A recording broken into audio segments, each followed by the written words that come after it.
के प्यार हालो हो गेलो खत्म गे रोई रोई सहले बल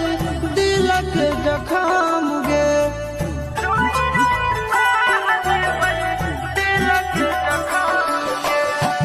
बचपन के प्यार हालो हो गेलो खत्म गे रोई रोई सहले बल दिल के जखम गे बन जाई दूसरा के दुल्हन पहले हालो न पाता इतने दिन के साथ लिखल हालो विधाता लिखल हालो विधाता